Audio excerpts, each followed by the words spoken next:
flyers, drivers and rail riders, heads up.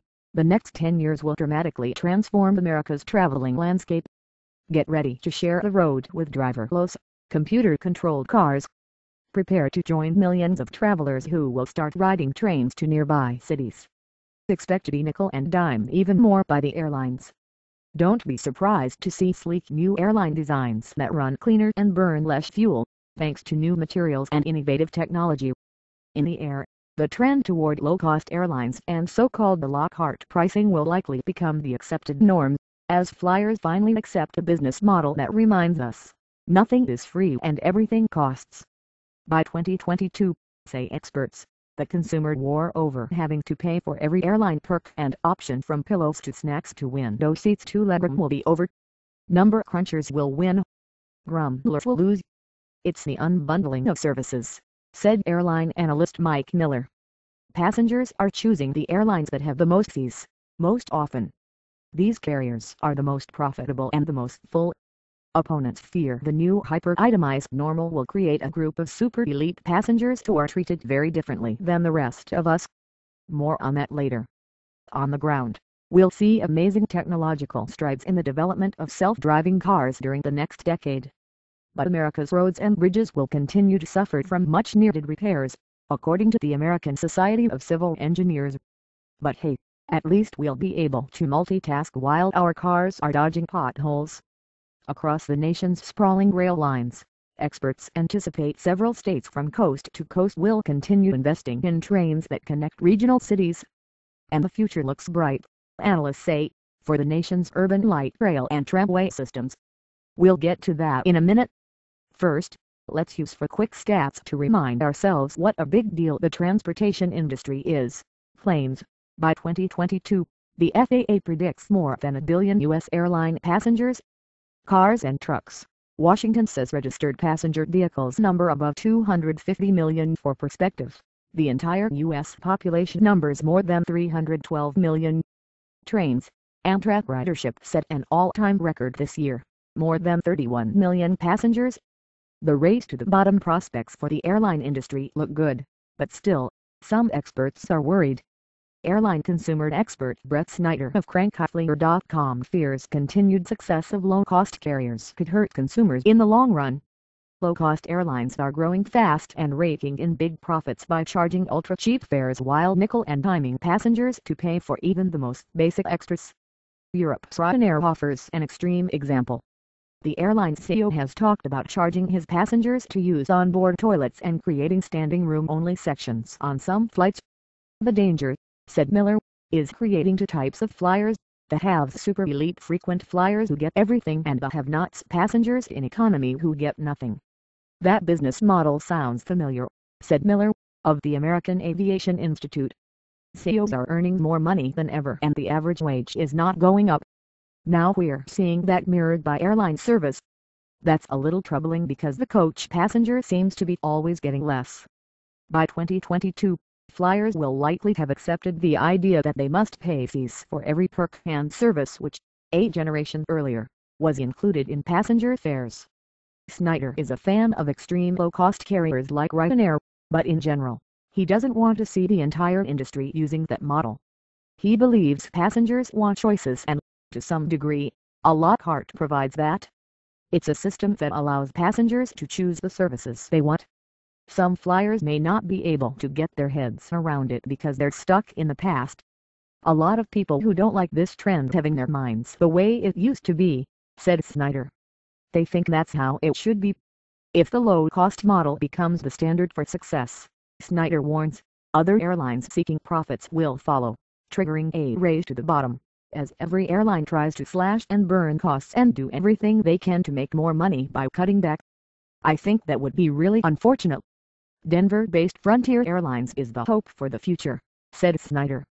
They're trying to become a low-cost carrier, but they have more amenities on board, although you do have to pay for them, such as live TV and extra legroom. They're trying to offer a bit more to people. Expect more air passengers to demand Wi-Fi and personalized entertainment choices in the coming years. Airlines may provide access to movies stored on a digital media server aboard the aircraft, or, a third-party website where passengers can watch video now or later after they deplane. Power outlets for personal devices ought to become standard on all passenger seats, say experts, not just in first class.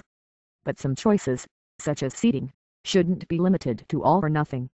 Regular carriers, say analysts, should offer more in-between choices, like Delta's Economy Comfort or United's Economy Plus, with more legroom and other amenities for a few dollars extra. The coming 10 years will also affect airports. Some larger markets are developing additional airports which will ease traffic congestion. But smaller cities may be at risk.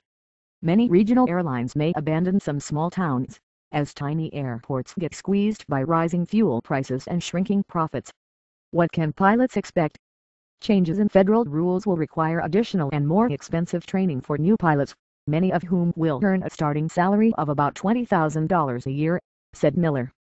Experts fear the result will be a temporary shortage of airline pilots, which might force airlines to take on the cost of pilot training. That expense likely would be passed on to consumers. New equipment on the bright side, the coming decade will bring more fuel-efficient aircraft. Boeing's new 787 Dreamliner started U.S. routes this month.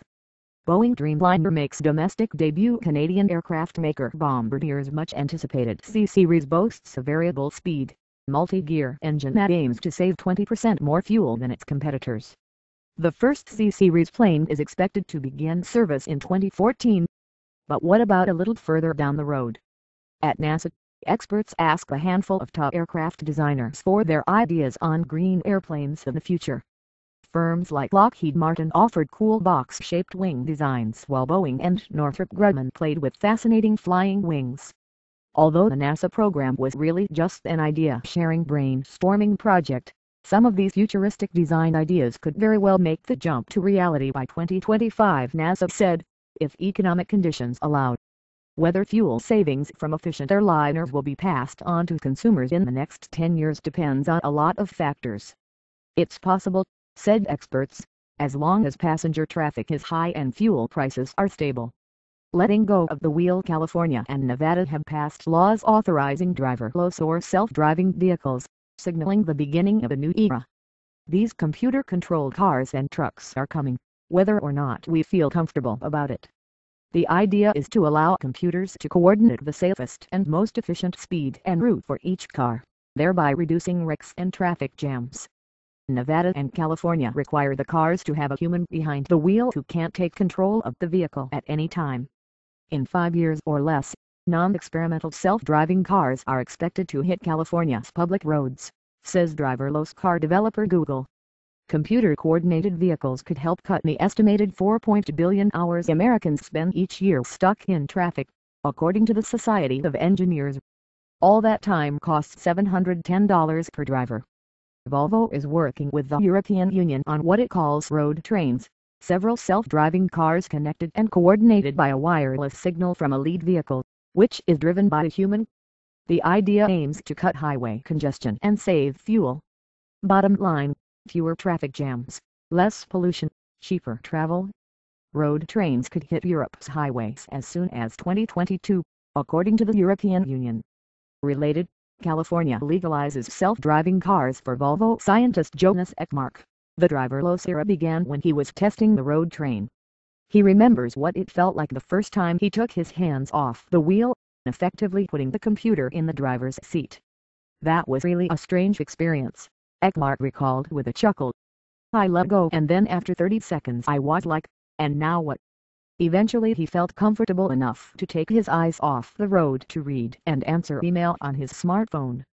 After a while you adapt to it and you feel like you're on an aircraft or a bus or something. Reading email while sitting in the driver's seat may be safe enough, said Ekmark, but sleeping is probably not a good option. If something goes wonky during a road train trip, the system triggers a very loud alarm along with a quite strong vibration in the driver's seat. The driver then has about 10 seconds to take control of the vehicle and leave the road train. Road trains could be a safe stepping stone toward the day when all cars are autonomously self-driven and not reliant on a lead vehicle, Ekmark said. Rail riders. Americans are increasingly embracing train travel. Need proof? More passengers rode Amtrak this year than ever before in its 41-year history. the train company said. And there's no reason to believe the trend won't continue, say experts. Better rail service and increased funding offers America its best chance in generations to get off the highways and get on the rails, according to analysts. Regional intercity rail systems in California, Illinois, North Carolina, Virginia and elsewhere have been invigorated by 2009's federal stimulus legislation, said transportation expert Yonah Freemark, who runs TransportPolitic.com.